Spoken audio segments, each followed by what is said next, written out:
क्या हमारे पूर्वज टाइम ट्रैवल जानते थे या फिर जीवन के रहस्यों को हमसे हजारों साल पहले ही समझ चुके थे? जिस थियोरी ऑफ एवोल्यूशन को आज पूरी दुनिया चार्ल्स डार्विन के नाम से जानती है, क्या उसका ब्लूप्रिंट हमारे प्राचीन ग्रंथों में पहले से मौजूद था? सनातन धर्म में वर्णित दशावतार को अक्सर लोग सिर्फ धार्मिक कथाएं मान लेते हैं, लेकिन अगर इसे लॉजिकल सोच और साइंटिफिक पर्सपेक्टिव से देखा जाए तो ये जीवन के विकास की एक अद्भुत जर्नी बन जाती है। कहानी शुरू होती है वहीं से जहां मॉडर्न साइंस कहती है कि लाइफ की शुरुआत पानी से हुई। मत्स्य अवतार, भगवान विष्णु का पहला अवतार मछली के रूप में, ये उस समय को दर्शाता है जब पृथ्वी पर जीवन जलचर के रूप में अस्तित्व में आया। इसके बाद आता है कूर्म अवतार, कछुआ जो जल और थल दोनों पर रह सकता है। ये एवोल्यूशन का अगला बड़ा स्टेप था जहाँ जीवन ने पानी से बाहर आकर जमीन को छूना शुरू किया। फिर वराह अवतार, एक शक्तिशाली स्तनधारी जो पूरी तरह भूमि पर रहने में सक्षम था। यह उस दौर का संकेत है जब जीवन ने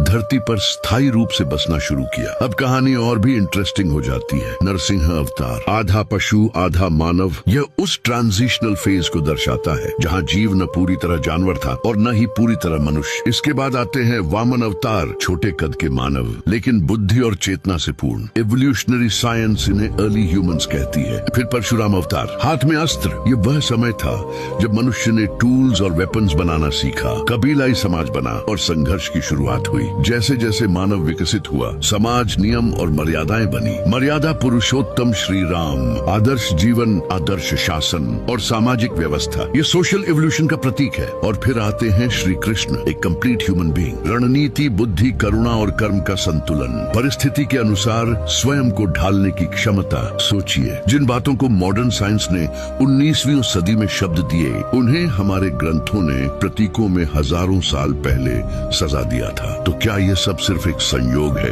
या फिर सनातन धर्म वास्तव में नेचर और यूनिवर्स को समझने का प्राचीन विज्ञान है? अब फैसला आपको करना है। अगर आपको भी अपनी जड़ों, अपनी संस्कृति और इस सनातन ज्ञान पर गर्व है तो कमेंट में पूरे स्वाभिमान से लिखिए, जय श्री हरि, जय सनातन धर्म।